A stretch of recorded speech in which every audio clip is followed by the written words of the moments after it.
चलो स्टार्ट कर रहे हैं। फिर पहले ना लास्ट क्लास लिखाना छूट गया था आप लोग का, तो इस पेज को कॉपी करो फटाफट। आप यहां से स्टार्ट करो, लिखो let the equations be, let the equation be, ये कॉपी करो फटाफट।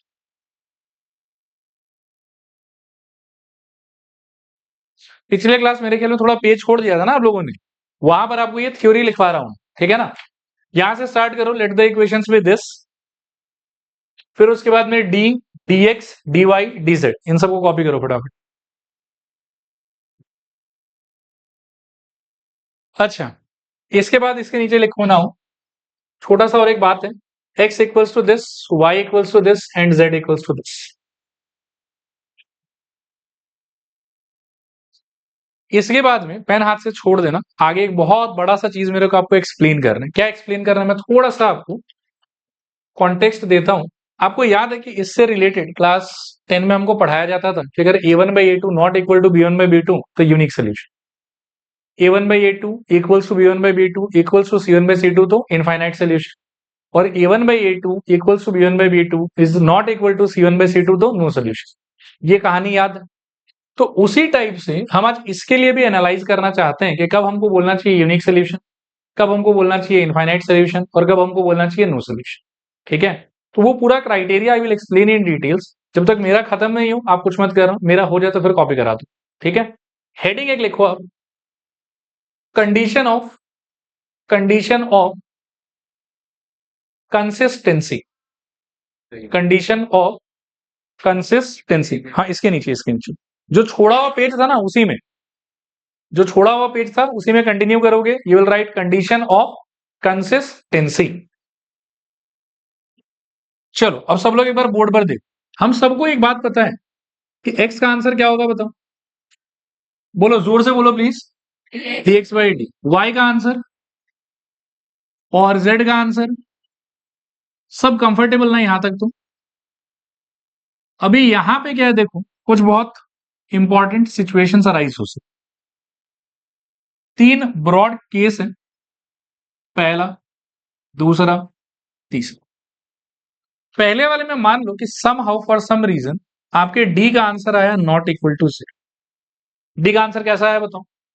अब डी क्या आएगा वो तो डिपेंड करेगा कि इक्वेशन कैसा है, कोफिशिएंट वाला डिटरमिनेंट कैसा बना मेरा।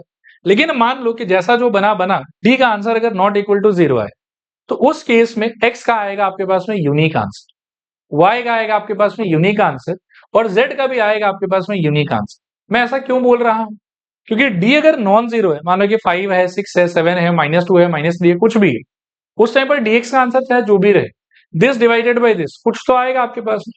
और बहुत सारा आएगा कि एक ही आएगा, एक ही आएगा, ये वाला भी एक ही आएगा, ये वाला भी एक ही आएगा। तो ये क्राइटेरिया, ये सिचुएशन हो गया किस बात का बताओ, ये हो गया आपके क्राइटेरिया यूनिक सोल्यूशन का। अच्छा, कंसिस्टेंट इनकंसिस्टेंट में से क्या बोलोगे इसको, इसको बोलोगे आप कंसिस्टेंट। सोल्यूशन आया तो कंसिस्टेंट, सोल्यूशन नहीं आया तो इनकंसिस्टेंट। तो ये क्या हो गया आपके लिए बताओ, कंसिस्टेंट। फिर आता है कि क्या पता अगर डी जीरो हो जाए, वेट, डी जीरो हो जाए एंड डी के साथ साथ, एंड डी के साथ साथ dx और dy और dz, एनी वन, ये हो जाए नॉट इक्वल टू, मतलब जरूरी नहीं कि एनी वन ही हो, दो आदमी भी नॉट इक्वल टू 0 हो सकता है, तीनों आदमी भी नॉट इक्वल टू 0 हो सकता है, लेकिन कम से कम डी अगर 0 है और इन तीन में से बेयर मिनिमम अगर एक आदमी नॉन जीरो हो गया, मान लो कि डी 0 आया और सपोज करो कि dx का आंसर 5 आ गया, क्या आ गया बताओ, तो इस फॉर्मूला से फिर आपके x का आंसर क्या होगा। आप सोचो ना, एक बार सोचो, मैं बोल रहा हूं कि dx आपको 5 मिला और d आपको 0 मिला, तो यहां जब आप बिठाओगे तो 5 डिवाइडेड बाय क्या मिलेगा, थोड़ा और जोर दिखाओ, और वो क्या होता है, तो ये कहां चला जाएगा, नो सोल्यूशन, नो सोल्यूशन। ठीक है, और बाकी दो लोग क्या कर रहा नहीं कर रहा उससे कोई मतलब नहीं है, कम से कम एक आदमी अगर आपके नॉन जीरो हो गया तो फिर उस वेरिएबल का आंसर आपको मिलेगा ही नहीं, and overall you can say it will have no solution. Clear है कंडीशन, पक्का। क्या लिखूं इसके नीचे बताऊं, इसके नीचे लिखूंगा मैं नो सोल्यूशन, और नो सोल्यूशन हुआ तो क्या हो जाएगा, कंसिस्टेंट की इनकंसिस्टेंट, इनकंसिस्टेंट। फिर कहानी आता है d इक्वल टू 0 हो जाए, एंड साथ ही साथ dx equals to dy is equals to dz equals to 0।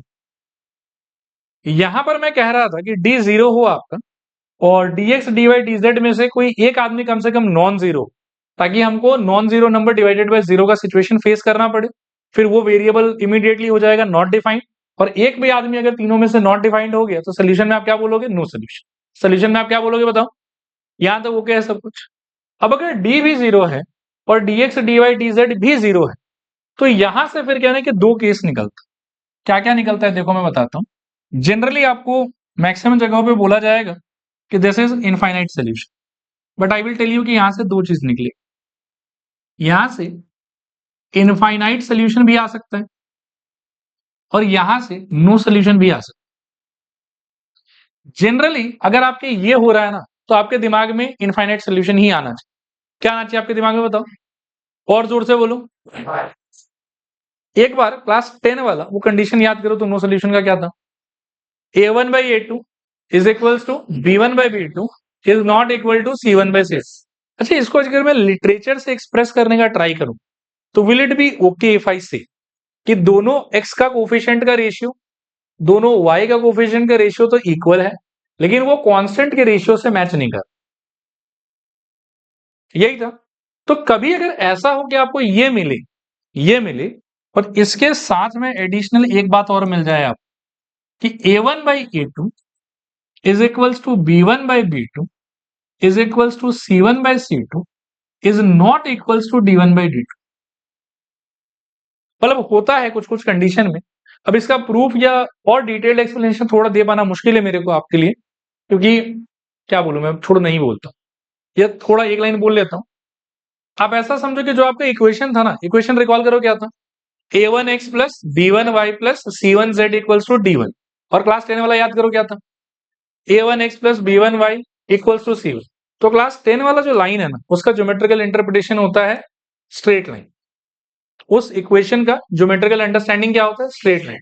लेकिन क्लास 12 में जो पढ़ रहे हो आप, a1x plus b1y plus c1z equals to d1, उसका इंटरप्रिटेशन होता है प्लेन, प्लेन इन 3 डायमेंशन।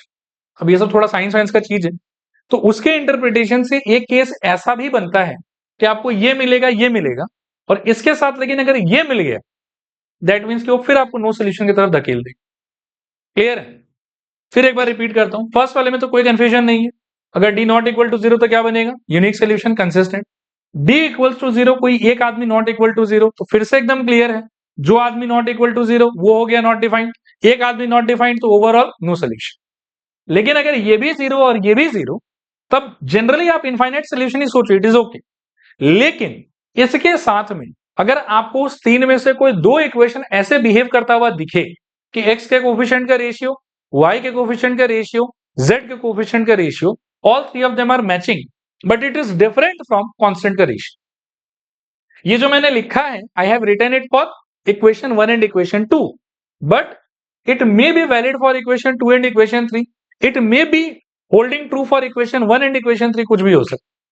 तो कहने का मतलब ये है कि अगर आप ये क्राइटेरिया हिट कर लो, तो उसके बाद में तीनों इक्वेशन में ऐसे आप आंख से एक बार देख लेना कि x के कोफिशिएंट का रेशियो, y का रेशियो, z का रेशियो कैसा है।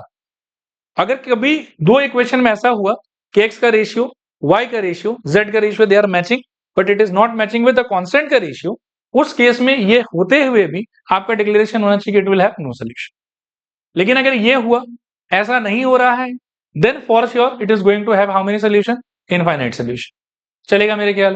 अब इस पेज को एज इट इज कॉपी कर, और एक और छोटा सा बात मुझे लिखना है यहाँ पे, ये क्या चला जाएगा बताओ, कंसिस्टेंट, और वो क्या चला जाएगा बताओ, इनकंसिस्टेंट।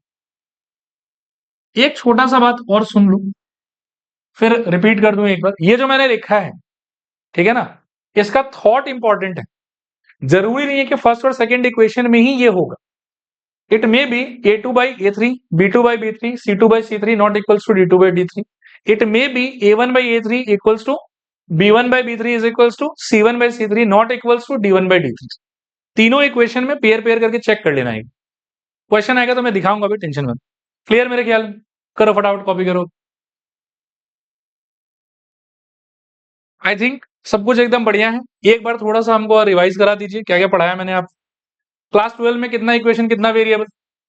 थोड़ा फास्ट, थोड़ा लाउड, थोड़ा बोल्ड, बोलो। 3 वेरिएबल 3 इक्वेशन सॉल्व करने का कितना तरीका, क्या क्या? क्रेमर्स रूल और मार्टिन्स मेथड। क्रेमर्स रूल में क्या करना होता है? डिटरमिनेंट की हेल्प से करना होता है। डी निकालना है, dx निकालना है, dy निकालना है, dz निकालना। डी का अंडरस्टैंडिंग क्या होगा? कोएफिशिएंट वाला डिटरमिनेंट। dx का अंडरस्टैंडिंग x के कॉलम को कांस्टेंट के कॉलम से रिप्लेस, सब्स्टिट्यूट, ठीक है ना। फिर आपका dx आ गया, ऐसे dy आ गया, ऐसे dz आ गया। x का फॉर्मूला क्या? dx का आंसर डिवाइडेड बाय d का आंसर। y का फॉर्मूला क्या? dy का आंसर डिवाइडेड बाय d का आंसर। dz का फॉर्मूला क्या? dz का आंसर और डिवाइडेड बाय d का आंसर। उसके बाद में condition of consistency. If d is not equal to 0 it is situation of unique solution. If d is equal to 0 and any one out of at least dx dy and dz, कम से कम एक आदमी अगर non zero, let's say कि d 0 है, dx is 5, तो x का answer क्या हो जाएगा? 5/0 विच इज नॉट डिफाइंड, इसीलिए नो सोल्यूशन। नेक्स्ट आता है कि d भी 0, dx dy dz भी 0, तो जनरली तो ये इनफाइनाइट सोल्यूशन का सिचुएशन, ठीक है। लेकिन अगर इसके साथ एक और एडिशनल कंडीशन मुझे दिखाई दे कि for any one pair of equation a1 by a2 equals to b1 by b2 equals to c1 by c2 is not equal to d1 by d2, मतलब x का कोफिशिएंट, y का coefficient और z का coefficient, इनका ratio तो they are matching, लेकिन it is different from constant का ratio. अगर किसी भी दो इक्वेशन में ऐसा होता है, then it will also represent situation of no solution. Whenever you get unique solution or infinite solution, those are conditions of consistent, ठीक है। एंड जब आपको मिलता है no solution, it is condition of inconsistent. चलेगा मेरे ख्याल में? आगे बढ़ सकता हूं, ठीक है। बेसिक क्वेश्चंस पिछले क्लास से कर लिया था हमने, अब थोड़ा सा ऊपर लेवल पे चलते हैं। आओ देखो, इक्वेशंस को लिखो फटाफट, फास्ट लिखो। x plus y plus z plus 1 equals to 0, और नीचे नीचे लिखते जाना। हाँ, दूसरा इक्वेशन हो जाएगा आपका x प्लस क्या, 2y plus 3z plus 4 equals to 0। Next क्या, x plus 3y plus 4z plus 6 is equals to 0, ठीक है। जहां से आपका थ्योरी शुरू हुआ उसमें d1 d2 d3 लेफ्ट में होता था कि राइट में होता था? राइट में होता था। तो इस चीज को जब तक आप उसके जैसा देखने में कन्वर्ट नहीं कर देते हैं, तब तक आप d1 d2 d3 का वैल्यू चूज नहीं कर सकते। क्लियर है? कहने का मतलब यहाँ पर d1 का आंसर 1 नहीं होगा, क्या होगा? माइनस। d2 का आंसर क्या होगा? -4, एंड d3 का आंसर क्या होगा? -6। इसको लेके थोड़ा केयरफुल रहना है, चलेगा? तो आप ऐसा करो, ये तो हो गया सवाल। अब लिखो सोल्यूशन। सोल्यूशन में लिखो, फिर से इक्वेशन को रिराइट करो, x plus y plus z equals to -1, फिर x plus 2y plus 3z equals to -4, फिर x plus 3y plus 4z equals to -6। अब इसके बाद में वही फालतू काम, d बनाओ, डिटरमिनेंट ऑफ 1 1 1 1 2 3 1 3 4, सॉल्व करो इसको। 1 into 8 minus 9 -1, -1 into 4 minus 3 1, plus 1 into 3 minus 2 1, this is equals to, I think एक ये कट जाएगा, सो -1। तो d आपका आ गया -1।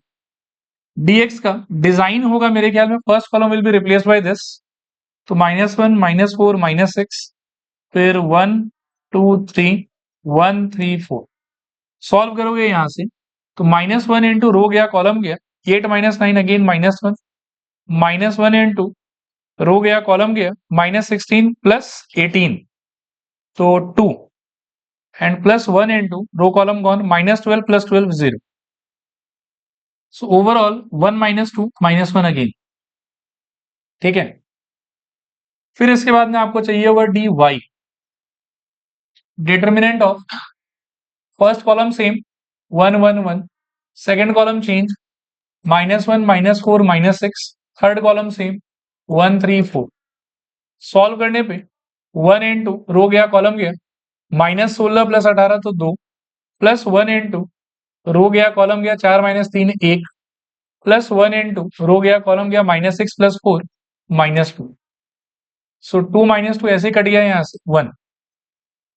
And D z is equals to design के हिसाब से 1 1 1 1 2 3, और थर्ड कॉलम चेंज हो जाएगा इससे -1 -4 -6। तोड़ो इसको तो 1 इंटू रो गया कॉलम गया -12 + 12 0, -1 इंटू रो गया कॉलम गया -6 + 4 -2, एंड -1 इंटू रो गया कॉलम गया 3 -2 1। दिस इज इक्वल्स टू 0 हटा दो 2 -1 which is equals to. Breaking और सारा वैल्यू कैलकुलेशन प्लीज आप मेरे पे डिपेंडेंट मत रहो, बहुत टाइम से हम इसको ब्रेक कर रहे हैं, खुद फास्ट इसको करने का ट्राई करो।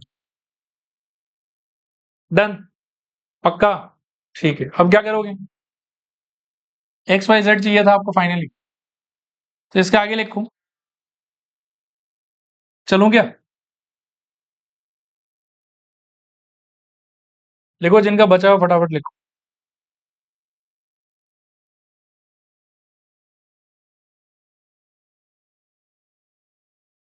देखो मैं यहाँ जो नेक्स्ट पार्ट है वो लिख रहा हूं, therefore x equals to D x by D which is equals to -1 by -1 1, y equals to D y by D कितना बताओ 1 by -1 which is equals to -1, and z equals to D z by D which is equals to कितना 1 divided by again -1 which is equals to minus. Therefore x equals to 1 comma y is equals to -1 comma z equals to minus. ठीक है, done सबका, ठीक। आगे चल रहे हैं फिर यहां से, पढ़ो। Using determinants so that the following system of equation is inconsistent। क्या मतलब है, नो सोल्यूशन वाला सिचुएशन हमको चाहिए। नो सोल्यूशन हमारे पास में दो तरीके से आ सकता था। पहला बेसिक तरीका है कि d इक्वल्स टू 0 आए, dx dy dz में से कम एक आदमी नॉन जीरो आ जाए। अच्छा, अगर ऐसा हुआ कि d आपका 0 आया और dx से ही मान लो कि 5 आ गया, और आगे मत करो, मतलब dx से अगर 5 आ गया है ना, दैट मीन्स कि x फिर सॉल्व ही नहीं हो सकता। तो वहीं से यू कैन डिक्लेयर कि आंसर क्या हो जाएगा आपका, no solution, and hence it is inconsistent. In case ऐसा हुआ कि d 0 आया, dx भी 0 आया, then you need to explore dy। ठीक है, एंड ऐसे चलते जाएगा। पहले बार जब नॉन जीरो आ गया वहीं स्टॉप। लिखो, पहले तो इक्वेशन छाप लो आप।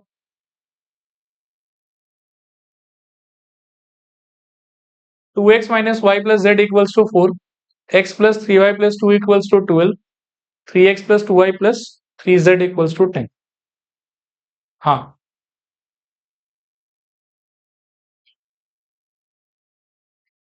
नहीं नहीं नहीं, इतना शॉर्टकट नहीं। अच्छा, डी का डिजाइन बताओ क्या होगा। वैसे आएगा जीरो ही, बट लिख नहीं सकते। 2 -1 1, नेक्स्ट 1 2 3, ये 1 3 2, नेक्स्ट 3 2 3।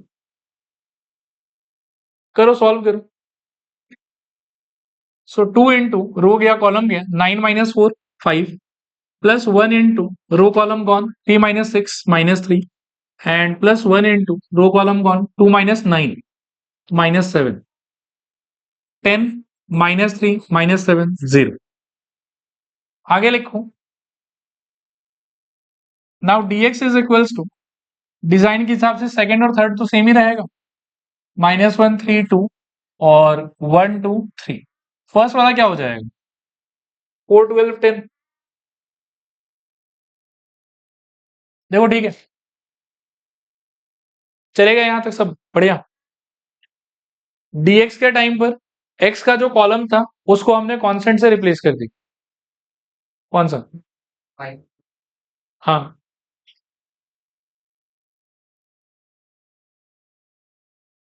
ये -7 देखो इससे आया ना, रो गया कॉलम गया 1 इंटू 2 2 और -3 × 3 9, 2 - 9 -7। अच्छा, dx का ये डिजाइन समझ में आया? पक्का? अब सॉल्व करो, वैल्यू निकालो। कुछ नंबर आना चाहिए शायद। 4 इंटू रो गया कॉलम गया, 9 - 4 फिर से 5, माइनस माइनस +1 रो गया कॉलम गया, 36 - 20 कितना 16, एंड +1 इंटू रो गया कॉलम गया, 24 - 30 कितना -6। सॉल्व करने पे 20 + 36 - 6, सो कितना आ रहा है बताओ? कहाँ 16? अच्छा सॉरी, एक सेकेंड। 20 + 16 - 6, so ultimately 30। अब देखो, अब dx का आंसर आपका कितना आ रहा है 30, एंड d का आंसर कितना आ रहा है आपका 0। इमीडिएटली x का वैल्यू क्या होगी? अनडिफाइंड, और एक भी आदमी अगर अनडिफाइंड तो फिर क्या हो जाएगा? No solution.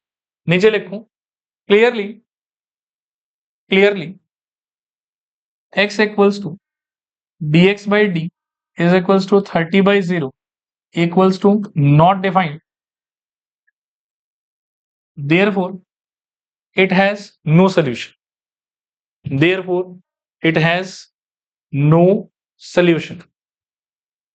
मतलब dy और dz नहीं चाहिए हमको, एक अगर गड़बड़ किया तो मतलब फिर नो सोल्यूशन तो है ही। ठीक है, therefore it has no solution। Done, आगे चलें। नेक्स्ट पढ़ो, solve the following system of equation by Cramer's rule. इस पे मैं 5 स्टार लगा देता हूं कि अंत होते होते हमको बहुत दर्द हो रहा होगा, लेकिन ठीक है, करना जरूरी है। पढ़ लीजिए एक बार। आपको बोला है कि सॉल्व करना है किससे? Cramer's rules. इक्वेशन एक बार आप छाप लो, उसके अंदर कॉपी में पेन डाल के कॉपी फोड़, जैसे कुछ लिखने का ट्राई करोगे समझ में आना बंद हो जाएगा। ये एकदम मजेदार क्वेश्चन। ठीक है, हैप्पी? कुछ लोग चीटिंग कर रहे हैं शायद। हाँ ठीक है, ठीक है, हो गया ना। चलो आ जाओ। नहीं अभी सर नहीं, फटाफट में खत्म करता हूँ इसको। डी बताओ मेरे को, डिजाइन क्या होना चाहिए? एक बार प्लीज सब लोग छोड़ो और अपना जितना भी एनर्जी है यहाँ कंट्रीब्यूट करो। बोलो डी का मतलब क्या होना चाहिए? कोएफिशिएंट आओ तो देख लो, तुम याद रखना 1 - 1 3। बोलो तो, एक सेकंड, क्या हो गया इसको? जब भी मैं कुछ अच्छा करने जाता हूँ रुक जाता है। 1 - 1 3, फिर 1 3 -3, बहुत बढ़िया, 1 3 -3, फिर 5 3 3, तो 5 3 3। ठीक है अरिंदम, ये नंबर याद रखना। चलो खोलते हैं इसको, क्या आएगा बताओ? 1 इंटू रो गया कॉलम गया, 9 + 9 हो जाएगा तो 18, फिर +1 इंटू रो गया कॉलम गया, 3 + 15 18, और +3 इंटू रो गया कॉलम गया, ये कितना होगा? 3 - 15। ठीक है ना, तो कितना -2। So this is 36 - 36 0। Sorted. D x का डिजाइन बताओ अरिंदम। ये भूल गया ये 6 - 4 और 10, 6 - 4 और 10, बाकी दोनों तो सेम रहेगा, तो -1 3 3, और बोलो 3 - 3 3। बहुत लोग ना पढ़ाई छोड़ के बाकी गप मार रहे हैं, गलत बात है ये। देखो यहाँ देखो, बोलो तो कैसे टूटेगा ये वाला?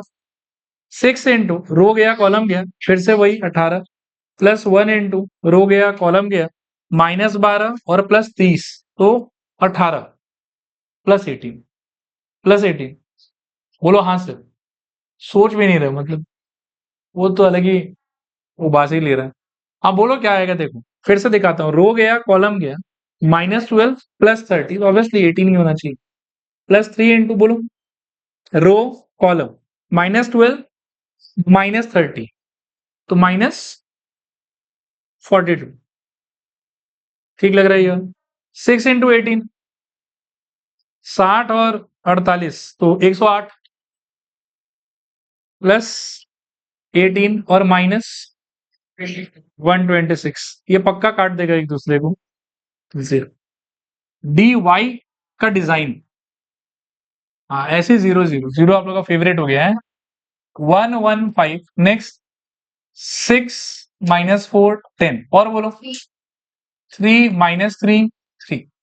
सेम अपना ऊर्जा इसमें लगाओ, बोलो क्या होगा।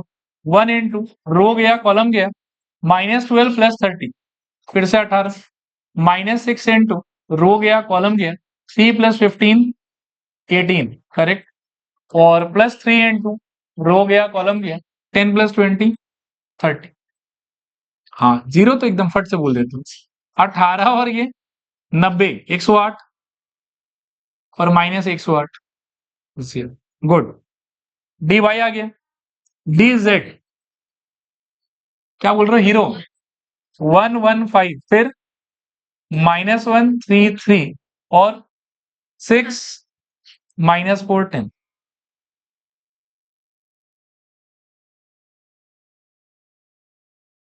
देखो ये आएगा ना तो 4 या 5 नंबर दे के जाएगा आप और बाकी यदि ध्यान से नहीं देखोगे सब कुछ आपको आता रहेगा लेकिन आई एम वेरी श्योर कि एग्जाम में कुछ ना कुछ सिली मिस्टेक करके आओगे इसीलिए प्लीज फोकस वेरी इंपॉर्टेंट। ठीक है यहाँ तक सब ब्रेक करना तो अब कम से कम सबको आ गया है तो उसमें तो थोड़ा हेल्प कर ही सकते हो। बोलो तुम 1 into row column gone 30 + 12 42 correct +1 into row column gone 10 + 20 30 और +6 इंटू 3 - 12 तो माइनस सॉरी 3 - 15 तो -12 ठीक है 72 -72 नहीं नहीं इतना हीरो नहीं बनना 42 + 30 72 एंड 6 12 72 ठीक है सॉर्टेड यहां तक। अभी देखो इसको फिर से देखो एक तक अच्छे से 0 0 0 और 0 तो डिफॉल्ट सेटिंग मेरे दिमाग में क्या था ऐसा होने से मैं क्या सोचूंगा इनफाइनाइट सोल्यूशन लेकिन एक बार क्रॉस चेक करूंगा ट्रैप भी हो सकता लेट मी चेक दिस। अब जैसे इन दोनों इक्वेशन को आप चेक अगर करते हो तो a1/a2 क्या हो गया 1 b1/b2 क्या हो गया -1/3 नॉट मैचिंग आगे मत बढ़ो इग्नोर। इन दोनों को चेक करो 1/5 3/3 1 not matching ignore. First third को चेक करो 1/5 -1/3 नॉट मैचिंग इग्नोर। तो मतलब पक्का नो सोल्यूशन वाला जो केस है वो नहीं बन रहे हैं तो फिर ये कौन सा सिचुएशन हो गया इनफाइनाइट सोल्यूशन ठीक है ना। Since d equals to dx equals to dy equals to dz equals to 0 therefore it will have infinite solution। यहां तक कॉपी करो उसके बाद आगे का बताता हूं। अच्छा देखो आप सुनो यहां तक आई होप कि सब कुछ एकदम क्रिस्टल क्लियर होगा आपको कहीं कोई डाउट आउट कुछ भी नहीं। इसके आगे क्या है कि जैसे आपको बोल दिया कि इनफाइनाइटली मेनी सोल्यूशन का आपको सॉल्व भी करना है सोल्यूशन आपको बताना। अब इनफाइनाइटली मेनी सोल्यूशन अगर आ जाए ना तो फिर उसको सॉल्व करने के कुछ मतलब अजीब सा ही तरीका है। क्या तरीका है मैं आपको एक्सप्लेन करूंगा ध्यान से भी सुन। यहां पर कितना अननोन आपको दिखाई दे रहा है ये बताओ।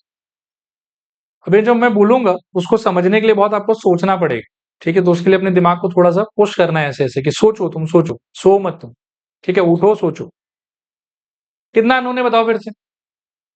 ये सब करोगे तो फिर सोच कहां पाएगा दिमाग आप। कितना अननोन है फिर से बताओ 3 पक्का। उसमें से जनरली स्टैंडर्ड प्रोटोकॉल है कि z के वैल्यू को हम क्या करेंगे बताओ हम मान लेंगे कि ये k हो ऐसे खुद से एज्यूम कर ले z का वैल्यू क्या होगा बताओ k होगा where k belongs to I will write r means कि k can be any sorry z can be any real number meaning z can be any real number. z को k पकड़ते ही मेरा जो पहला इक्वेशन है इसमें बहुत बड़ा परिवर्तन आएगा ये क्या हो जाएगा x - y + 3k। प्लीज बहुत ध्यान से सुनते जाना हाँ इजी है लेकिन फिर नहीं सुनोगे तो नहीं समझ में आएगा।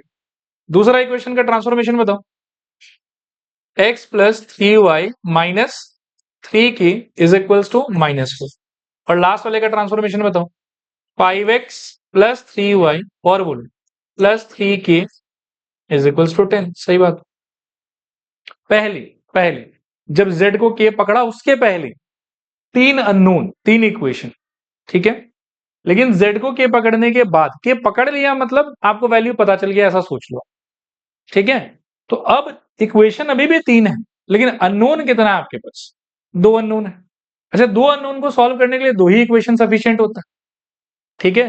तो ये पहले पकड़ना है फिर आपका सारा इक्वेशन चेंज होके ऐसा हो जाएगा उसके बाद में अपने पसंद का इसमें से कोई दो इक्वेशन चूज कर, first second, okay fine, first second को क्लास 10 वाला जो एलिमिनेशन मेथड था ना, वो इस पे लगा के you try to find value of x and y, you try to find value of x and y. तो क्या होगा ना कि एक्स का आंसर कुछ ऐसा आएगा, ब्ला ब्ला ब्ला इन टर्म्स ऑफ की, कुछ आएगा, सॉल्व करके देखेंगे क्या आता है। सिमिलरली इसको सॉल्व करके वाई का भी कुछ आंसर आएगा ना, ब्ला ब्ला ब्ला इन टर्म्स ऑफ की, ऐसा, ठीक है। अब आपके पास में z का वैल्यू क्या अवेलेबल है, k, क्योंकि वो आपने खुद चूज किया था। इन दोनों को सॉल्व करके कुछ एक x का आंसर आया और इनको सॉल्व करके कुछ एक आपके पास में y का आंसर आया। इन तीनों आंसर को you are suppose to put in LHS of the third equation, क्योंकि थर्ड इक्वेशन को अभी तक आपने इन्वॉल्व नहीं किया, ठीक है। सो इन तीनों को z इक्वल्स टू k को, x के ये वाले आंसर को, y के ये वाले आंसर को you are suppose to once put in the LHS of the third equation, simplify the expression और सॉल्व कर करके इट इज एक्सपेक्टेड कि 10 आ जाएगा। दैट मीन्स कि z को मैंने k माना था, इनको सॉल्व करके मेरा एक x का अजीब सा आंसर आया था, y का अजीब सा आंसर आया था, और लकीली ये तीनों मिलके थर्ड को भी सेटिस्फाई कर दे रहा है। मतलब ये जो भी स्ट्रक्चर है it is capable of satisfying this all. आया समझ? So hence x equals to वो वाला स्ट्रक्चर, y इक्वल्स टू वो वाला structure and z equals to k ही मेरा आंसर। अब आपके मन में सवाल आ सकता है कि सर इनफाइनाइट सोल्यूशन कैसे हुआ, क्योंकि k रियल नंबर हो सकता है। अब k को जब आप 1 रखोगे तो आपको एक सेट ऑफ आंसर मिल जाएगा, k को आप 2 रखोगे तो एक और सेट ऑफ आंसर मिल जाएगा, k को -1 रखोगे एक और सेट ऑफ आंसर मिल जाएगा, k को 0 रखोगे एक और सेट ऑफ आंसर मिल जाएगा। तो you keep on changing k and your answer will keep on change. Therefore, whatever I will obtain from here will represent infinitely many solution for this set of equation or this set of equation। देखो process समझ में आया कि नहीं है, repeat करूं कि हो जाएगा? अब लिखवा देता हूं, लिखो, late z equals to k comma k belongs to r, let z equals to k comma k belongs to r। Now the given equations are, now the given equations are, क्या लिखोगे बोलो? एक सेकेंड रुको। The given equations are x plus y plus k equals to, क्या minus Y था क्या? X Y, अच्छा ये है, ये लिखो तो, x minus y plus 3k equals to 6, x minus y plus 3k equals to 6। Second equation क्या था? x plus 3y minus 3k equals to -4, x plus 3y minus 3k equals to -4, और last equation था आपका 5x plus 3y plus 3k equals to 10, 5x plus 3y plus 3k equals to 10। एक बार ना verify कर लो तो सही है क्या? पक्का ना? ठीक है, mark this as equation number 1, equation number 2, equation number 3। अब लिखो सॉल्विंग 1 एंड 2, सॉल्विंग 1 एंड 2। अच्छा 1 और 2 के लिए आपको लगाना है एलिमिनेशन मेथड। किसको मारना इजी होगा? एक्स तो सीधा ही मर रहा है, और कोई चीज से मल्टीप्लाई करना होगा एक्स मारने के लिए कि ठीक ही है, मतलब बस माइनस करना है, राइट? तो चलो ठीक है, प्रोटोकॉल के हिसाब से करते हैं। Equation 1 implies x minus y plus 3k equals to 6, equation 2 implies x plus 3y minus 3k is equals to क्या? -4। सिंस दोनों इक्वेशन में साइन सेम है तो शुड यू ऐड और सब्ट्रैक्ट? सब्ट्रैक्ट करने का मतलब साइन चेंज सबका, एक्स एक्स कट गया, -y minus 3y minus 4y, 3k plus 6k and 6 plus 4 10 चलेगा। अब मेरा सजेशन है आपको कि 10 को यहां ले आओ, 4y को वहां ले चलो, तो 6k minus 10 is equals to 4y, and यहां से you will get y is equals to 1/4 times of 6k minus 10। Okay मेरे ख्याल में चलेगा? डन, सॉर्टेड, अच्छा लग रहा है। z आ चुका है, y आ गया, और क्या बचा हुआ? x। ये इसको यूज कर लो कहां पे? फर्स्ट इक्वेशन में यूज कर। लिखो now equation 1 implies x minus 1/4 times of 6k minus 10 plus 3k equals to 6। This implies क्या, सबको वहां भेज दो। तो x equals to 1/4 into 6k minus 10 minus 3k and plus 6। ठीक है, इसको अगर प्रॉपर फ्रैक्शन के फॉर्मेट में लिखोगे तो क्या होगा बताओ, 6k minus 10 upon 4 minus 3k plus 6 चलेगा। एलसीएम क्या आएगा आपका 4, 6k minus 10 minus 12k and क्या हो जाएगा बताओ प्लस 24।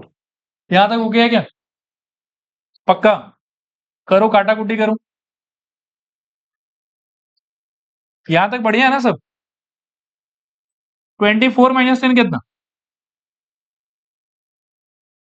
नहीं 24 minus 10 14, 6k minus 12k minus 6k by 4। So I will prefer कि 1/4 इंटू आप 14 माइनस 6k ही रहने दो, कोई बात, मतलब 1/4 मेंटेन करने का एक रीजन है, भी समझ में आ जाएगा। आप काट भी सकते हो हालांकि, बट रहने दो, चलेगा यहां तक पक्का। अच्छा सुनो, z को क्या लिया था आपने, तो ये z का आंसर है, ये y का आंसर है, और ये आपके किसका आंसर।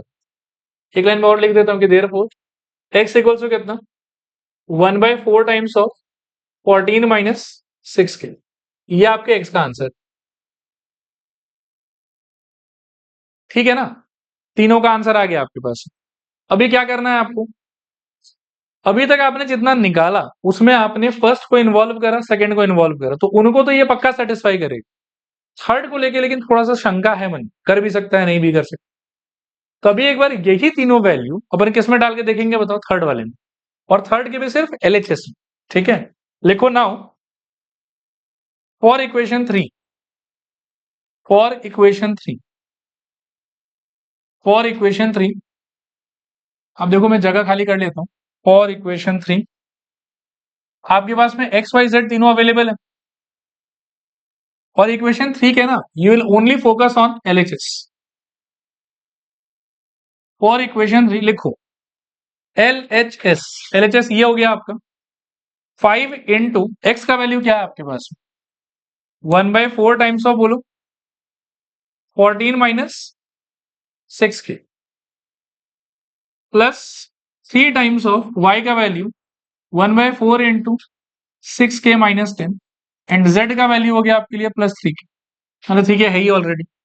अच्छा 5 अंदर ले लो, 3 अंदर ले लो, सो 5 into 14 70 minus 30k by 4 plus 18k minus 30 by 4 और plus 3।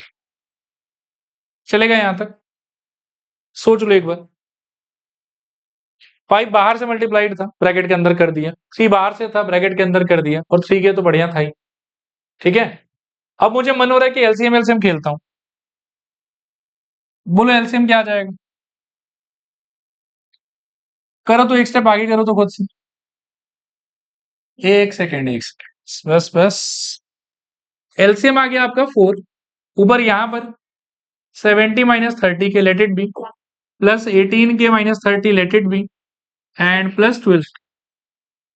Now I hope 18 12 30 cut गया, 70 माइनस 30 का आंसर 40/4 का answer which is equals to RHS. तो थर्ड इक्वेशन भी इस सेट ऑफ वैल्यू से सेटिस्फाई हो गया। नीचे लिखो therefore x equals to 1/4 into 14 minus 6k, इसके नीचे y equals to 1/4 into 6k minus 10 and z is equals to k, comma k belongs to r is the required solution, is the required solution, is the required solution। मैं फिर पूछूंगा ये कितना solution represent कर रहा है एक बार में, इनफाइनाइट। क्या एक्सप्लेनेशन है उस बात का, 0 ले लो कुछ आंसर मिल जाएगा, 1 ले लो कुछ और आंसर मिल जाएगा, 2 ले लो कुछ और आंसर मिल जाएगा, जब जब के चेंज करते रहोगे तब तब ये आपको एक एक सेट ऑफ आंसर देता रहेगा। चलेगा। नए पेज पे लिखो Martins method, Martins method, Martins method और मैट्रिक्स मेथड, मार्टिन्स मेथड और मैट्रिक्स मेथड, मार्टिन्स मेथड और मैट्रिक्स मेथड। फिर से वही, कॉपी में पेन डालना है, कॉपी फोल्ड करना है और लंबा सांस लेना है। बाकी मेहनत मैं कर ही दूंगा, टेंशन मत।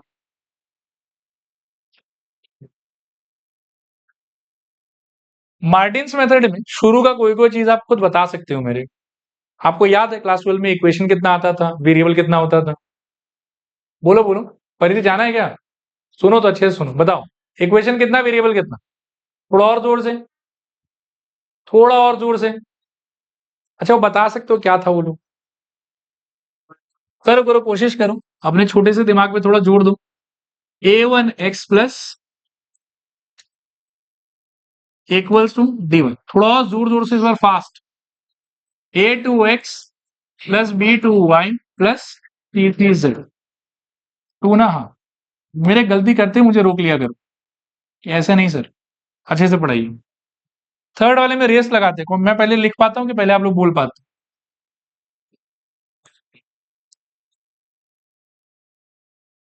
अच्छा आप लोग जीत गए, ठीक है। ये हो गया आपका 3 सेट ऑफ इक्वेशन, ठीक है। मतलब ये हमको पता है कि इस इक्वेशन को हमको बेसिकली सॉल्व करना है। क्रेमर्स रूल में मेन जो डिपेंडेंसी था वो क्या चीज पे था? आपका डिटर्मिनेंट्स। मार्टिन्स मेथड, ये नाम ही सजेस्ट कर रहा है कि मैट्रिक्स मेथड, ऑब्वियसली इसमें डिपेंडेंसी किस पे रहेगा? हमारा मैट्रिक्स। अभी इसको क्या करना है आपको कि आपको 3 मैट्रिक्स में स्प्लिट करना है। कितने मैट्रिक्स में बताओ? अच्छा, तीनों का जेनरिक नाम है जेनरिक अंडरस्टैंडिंग, एकदम ऑर्गेनिक थॉट कि कहां से ये लोग आ रहे हैं। उसमें भी डी याद है आपको? जोर से। इसमें भी पहला मैट्रिक्स कोएफिशिएंट, ठीक है। क्या होगा बताओ तुम? कोएफिशिएंट वाला मैट्रिक्स। अच्छा एक बार ऐसे ही टाइम पास के लिए मैं इसको ए पुकारूंगा, लेकिन भविष्य में आप ना इस वर्ड पे ज्यादा ध्यान रखें कि हम कौन सा मैट्रिक्स ब्रेक कर रहे हैं, बताओ? कोएफिशिएंट वाला। अभी के लिए हम ए लेटर यूज कर रहे हैं। किसी दूसरे क्वेश्चन में अगर ए किसी और मैट्रिक्स को रिप्रेजेंट कर रहा है तो नॉट नेसेसरी कि मैं बार बार ए ही यूज करूं, कुछ और लेटर भी यूज कर सकते। लेकिन जो मेन थॉट है यहाँ का वो क्या है बताओ? कि कोएफिशिएंट वाला मैट्रिक्स होना चाहिए। मेन थॉट क्या है बताओ? कोएफिशिएंट वाला मैट्रिक्स होना चाहिए। चलो ठीक, बताओ तो क्या होगा? मजा नहीं आ रहा, थोड़ा loud voice. a1 b1 c1, a2 b2 c2 और बोलूं a3 b3 c3। ये हो गया आपके कोएफिशिएंट वाला मैट्रिक्स। फॉर द टाइमिंग ए से रिप्रेजेंट कर रहे हैं, बट मेन थॉट है कि दिस इज कोएफिशिएंट वाला मैट्रिक्स। सेकंड है एक्स, ठीक है ना। इसका डिजाइन फिक्स रहता है, मतलब इसमें लेटर भी फिक्स रहता है। एक्स कभी और चीज के लिए रिप्रेजेंट नहीं करेंगे हम, ठीक है। एक्स इक्वल्स टू क्या हो जाएगा आपके लिए? एक्स वाई और जेड। और लास्टली है ये वाला भी, लेकिन टाइम पास है। B is equals to d1 d2 d3 और इसको मैं बोलूंगा कांस्टेंट वाला मैट्रिक्स। अच्छा वापस से बी लेटर मैं यहां पर यूज कर रहा हूं कांस्टेंट वाले मैट्रिक्स के लिए। बी लेटर में यहां पे यूज कर रहा हूं कांस्टेंट वाले मैट्रिक्स के लिए, लेकिन किसी और क्वेश्चन में कभी अगर बी किसी और पर्पज से यूज किया हुआ है पहले से, तो फिर वहां पर हम इसको किसी और चीज से रिप्रेजेंट कर ले। मतलब मेरा कहने का ये है कि कोएफिशिएंट मैट्रिक्स के लिए जो ए है this is not hard and fast कि हर जगह यही यूज करना है।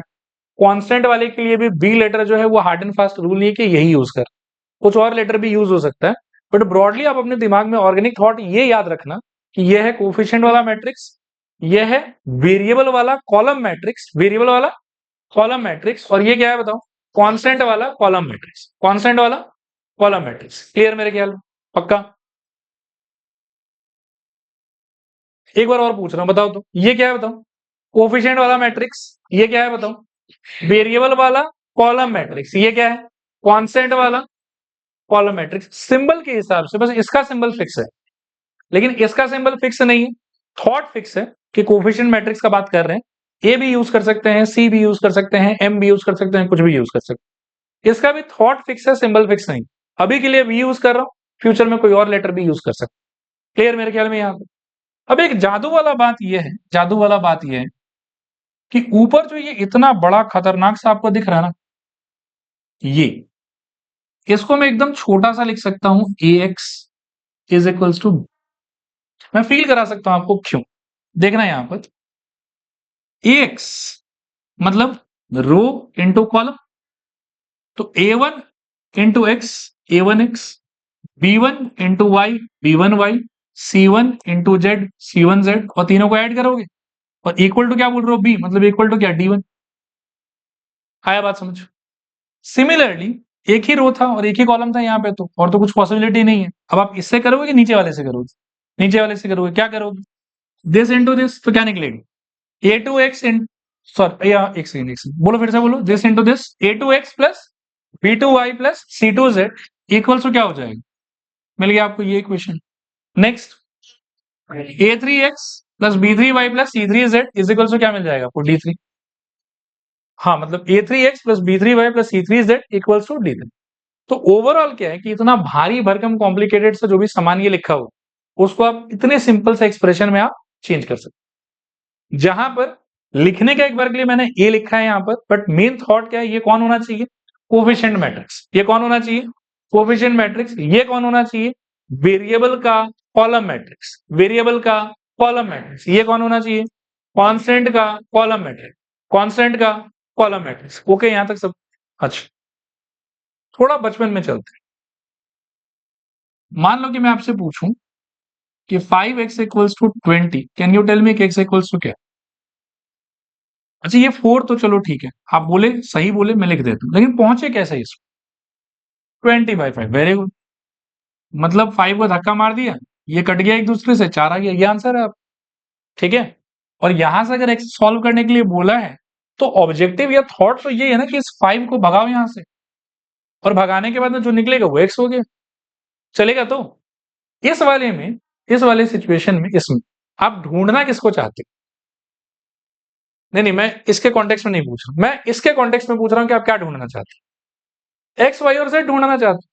ठीक है, तो इसके कॉन्टेक्स्ट में अगर मैं ट्रांसलेट करूं तो आप क्या ढूंढना चाहते हो, आप कैपिटल एक्स ढूंढना चाहते हो। लेकिन मैट्रिक्स में क्या है कि इस टाइप का धक्का मुक्के अलाउड नहीं है, आप धक्का यदि मार भी दिए तो डिवीजन बाय मैट्रिक्स का कोई सेंस नहीं बनता। आया बात समझ, बी डिवाइडेड बाई ए का कोई सेंस नहीं बनेगा। लेकिन फिर भी सच्ची बताओ ना तो ऑब्जेक्टिव मेरा वही है, जैसे पिछले बार था ना 5x इक्वल्स टू 20, तो 5 भगाना था मेरे को, वैसे ही इस बार भी मेरा ऑब्जेक्टिव है यार कि कैसे भी करके ये भाग जाए ना यहाँ से, तो मेरे लिए सही हो जाएगा, यही तो ऑब्जेक्टिव है मेरा। समझ पा रहे हो आप पक्का। अब इसको भगाने के लिए धक्का तो नहीं मार सकते, लेकिन क्या कोई थॉट है आपके पास में पुराना, थोड़ा जोर से बोलो, और जोर से बोलो, एकदम परफेक्ट बोले। अब इनवर्स किधर से, राइट से कि लेफ्ट से, ये वाला भी बात इंपॉर्टेंट है, क्योंकि राइट से यदि दोगे तो क्या मिलेगा बताओ, A X A inverse equals to B A inverse, लेकिन जो आपका ऑब्जेक्टिव था कि यहां से ये ए गायब हो जाना चाहिए, तो इस ए और यहां वाले ए इनवर्स का तो इंटरेक्शन ही नहीं होगा, तो वो तो अटक जाएगा। तो राइट से देखो कोई फायदा नहीं है, कहां से दोगे बताओ, लेफ्ट से। अब थोड़ा सा ना इस पे बात कर, सजेशन आपने एकदम परफेक्ट दिया है। हमारा इनिशियल क्राइटेरिया है ए एक्स इक्वल्स टू बी, आपने सजेस्ट करा कि सर ए इनवर्स दे दो इसको, मैंने बोला कि हाँ एकदम सही कह रहे हो, लेकिन जो यहां दोगे वो वहां पे रिफ्लेक्ट होना चाहिए, ये दोनों मिलके क्या हो जाएगा आपके, 1 या I into X is equal to कितना ए इनवर्स इंटू बी, और यहां से एक्स का आंसर क्या हो जाएगा बताओ, ए इनवर्स इंटू बी। ये हो गया आपका वो फॉर्मूला। ठीक है, एक्स ढूंढने के लिए ये हो गया आपका फॉर्मूला। अब मैं ये बीच के प्रोसेस को हटा देता हूं, इसका कोई काम नहीं, ये है हमारा फॉर्मूला। क्या ये बात समझ में आता है आप लोग, थोड़ा आता है कि पूरा। यहां पर फिर याद रखना कि symbol A and symbol B they are not at all important, symbol A and symbol B are not at all important, उसका कोई मतलब नहीं है। ये बोलना चाहता है आपसे कि वेरिएबल वाला column matrix is equals to coefficient वाला मैट्रिक्स का इनवर्स इनटू कांस्टेंट वाला मैट्रिक्स। 3 बार बोलो मेरे साथ, वेरिएबल वाला column matrix is equals to coefficient वाला मैट्रिक्स का इनवर्स इनटू कांस्टेंट वाला मैट्रिक्स। फिर से बोलो, वेरिएबल वाला column matrix is equals to coefficient वाला मैट्रिक्स का इनवर्स इनटू कांस्टेंट वाला मैट्रिक्स। देखो क्लियर है कि नहीं क्लियर, आगे चल के कंफ्यूजन एकदम नहीं होना चाहिए। अगले क्लास में बहुत भारी भारी क्वेश्चन करेंगे मिस, और थॉट एकदम क्लियर होना चाहिए कि ये ए इनवर्स नहीं है, ये कोफिशिएंट वाला मैट्रिक्स है इनवर्स, और ये बी नहीं है, ये कांस्टेंट वाला मैट्रिक्स। क्लियर मेरे ख्याल में? थोड़ा इससे और आगे बढ़ सकते, अगर मान लो कि ए सिंबल में मैं कंटिन्यू करना चाहूं, तो ए इनवर्स का कोई फॉर्मूला था क्या आपके पास? क्या था? Adjoint A divided by determinant A, adjoint A divided by determinant A. तो उतना यदि मैं इसमें और थोड़ा सा ब्रेकिंग कर दूं तो क्या हो जाएगा बताओ? x equals to adjoint of A, ऐसे रहने दो, divided by determinant of A into क्या? बी। ये एक और फॉर्मूला, मतलब ये भी फॉर्मूला, ये भी फॉर्मूला, ठीक है। अगर ये अप्लाई करना है तो ऑर्डर ऑफ वर्क क्या होगा? आप पहले ये निकालोगे, फिर ये निकालोगे, फिर इनटू करोगे, फिर डिवाइड करोगे, वैसा कि कुछ और? सबसे पहले डिटरमिनेंट, सबसे पहले क्या? डिटरमिनेंट, उसके बाद एडजॉइंट ऑफ ए, उसके बाद adjoint of A into B. B तो निकला हुआ होगा ही आपके पास में, क्वेश्चन में प्रोवाइडेड रहेगा, इनका प्रोडक्ट, फिर डिवाइड करना, आंसर आ जाए। इसमें भी एक बात सुनो, थोड़ा ध्यान से सोचना, इन केस अगर आपका ए एक 2x2 का मैट्रिक्स, तो एडजॉइंट के तो कुछ सॉल्व ही नहीं करना है, उसको ढंग से देखो, डायगोनल पे एलिमेंट्स इंटरचेंज, नॉन डायगोनल पे साइन चेंज, उसी से मिल जाएगा आपको इसका आंसर, एंड वहां से फिर प्रोसीड कर लो, आंसर आ गया। इन केस 3x3 का है, तो एडजॉइंट निकालने का प्रोसेस क्या था, रिकॉल कर। मैट्रिक्स, उससे फिर उधर साइड में डिजाइन, उसको देखा देखी, कोफैक्टर मैट्रिक्स, उसका ट्रांसपोज, फिर एडजॉइंट, ये दोनों बात याद। क्लियर मेरे ख्याल में? थ्योरी के लिए वापस से आप 2 पेज छोड़ दो, मैं कल भरवा दूंगा। आज इसका बस डायरेक्टली 2 एप्लीकेशन कर लो आप, एक छोटा क्वेश्चन, एक बड़ा question, and then done. Easy easy है, फटाफट कर।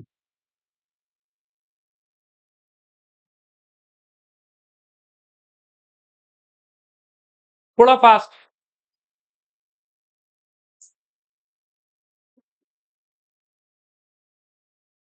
सुनो, मैं कर ही देता हूं सबके लिए। रेडी? इक्वेशन लिख लो एक बार।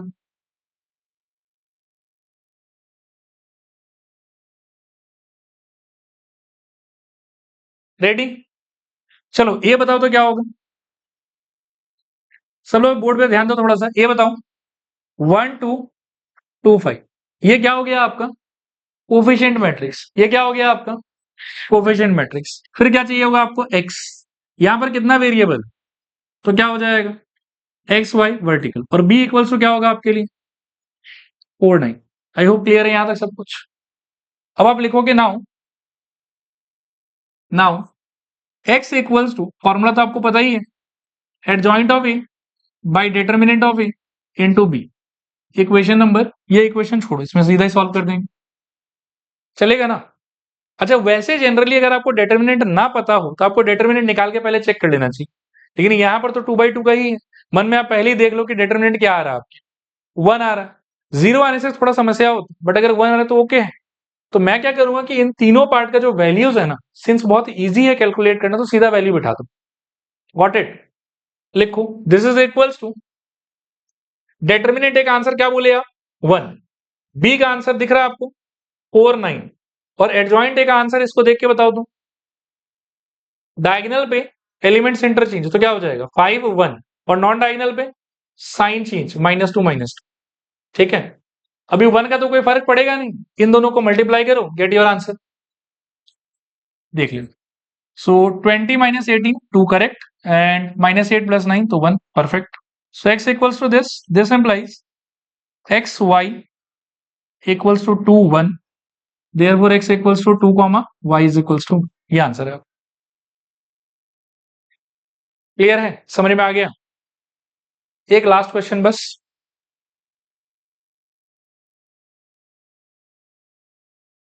इसको देखो,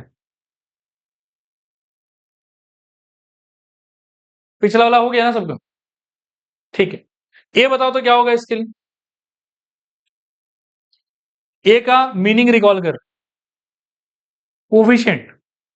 ए मतलब कोफिशिएंट, एक्स मतलब एक्स वाई जेड वर्टिकली, और बी मतलब कॉन्स्टेंट। तो ए बताओ फिर से क्या होगा? एक second, A is equals to बोलो 1 1 1, फिर क्या? 1 -1 1, 1 -1 1, और फिर क्या? 2 1 -1। ठीक है, एक्स इक्वल्स टू, ये तो फिक्स है, एक्स वाई और जेड, और क्या चाहिए बताओ? बी इज इक्वल्स टू क्या था? 6 to 1। अच्छा, इसमें डिटर्मिनेंट ऐसे मेंटली तो चेक नहीं कर सकते, सॉल्व करना होगा, तो आपका प्रोटोकॉल फिक्स है कि पहले डिटर्मिनेंट। चलो निकालो डिटर्मिनेंट। हाँ, determinant A equals to, row गया कॉलम गया तो 1 -1, तो I think 0, -1 into row one column one, -1 -2 -3, and +1 into row column one 1 + 2 3, so overall 6, not equal to 0 ऐसे लिख दें। चलेगा यहां तक? ये क्या आ गया आपका? इसके बाद आपको किसका हेल्प चाहिए? एडजॉइंट। एडजॉइंट के लिए क्या बनाना होगा? पहले कोफैक्टर मैट्रिक्स बनाना होगा। कोफैक्टर मैट्रिक्स बनाने के लिए रफ में आप क्या डिजाइन बनाओगे? उसको कॉपी करोगे, 1 1 1, फिर 1 -1 1, फिर 2 1 -1, फर्स्ट कॉलम रिपीट 1 1 2 1 -1 1, फिर first row repeat 1 1 1 1 1, second row repeat 1 -1 1 1 -1, फिर first row delete, first column delete, और यहां से 4 4 करके आपको एलिमेंट्स उठाना है। ठीक है, इनको ध्यान से देखो और कोफैक्टर मैट्रिक्स बताओ हमें। कोफैक्टर मैट्रिक्स बोलो तो क्या होगा? स्टार्ट करो ध्यान से। हाँ, 0 फिर 3 पक्का ना, फिर 3 3 शायद, फिर 2 -3 1 सही लग रहा है, फिर 2 0 एंड -2, परफेक्ट। ये हो गया आपका कोफैक्टर मैट्रिक्स। चलेगा? डन यहां तक? अब क्या निकालना है बताओ? एडजॉइंट ऑफ है, वो कोफैक्टर का क्या हो जाएगा? ट्रांसपोज। करो तो ट्रांसपोज। 0 3 3 2 -3 1 2 0 -2, आ गया, एडजॉइंट आ गया। अब क्या चाहिए आपको? अब तो कुछ नहीं चाहिए शायद, फॉर्मूला लगा दोगे बस। नीचे लिखो therefore x equals to adjoint a by determinant a into b, सबका वैल्यू डालो। तो एडजॉइंट a का वैल्यू 0 2 2, फिर 3 -3 0, फिर 3 1 -2, होल्डिंग इनटू b का आंसर 6 2 1। ठीक है, और डिटर्मिनेंट का आंसर कितना था? 6। अच्छा, ये जो डिटर्मिनेंट वाला आंसर है ना, ध्यान से सुनना, इसको अगर इसमें अंदर ले जाते तो कटेगा तो नहीं, फ्रैक्शन आ जाएगा, इसमें ले जाते तो भी कटेगा नहीं, फ्रैक्शन आ जाएगा।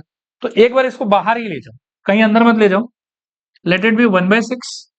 ठीक है, और बाकी इन दोनों को मल्टीप्लाई कर लो आप, तो क्या आएगा देखो, रो इंटू कॉलम तो 0 4 2 6, रो इंटू कॉलम तो 18 -6 12 एंड 0 तो 12, रो इंटू कॉलम तो 18 + 2 20 -2 तो 18। अब 1/6 को अंदर ले जाओ, तो आई थिंक 1 2 3, ये किसको रिप्रेजेंट कर रहा है? तो एक्स वाई और जेड को। Therefore x equals to 1, y equals to 2, z equals to 3। ये आंसर है। ठीक है, चलो आज के लिए इतना ही।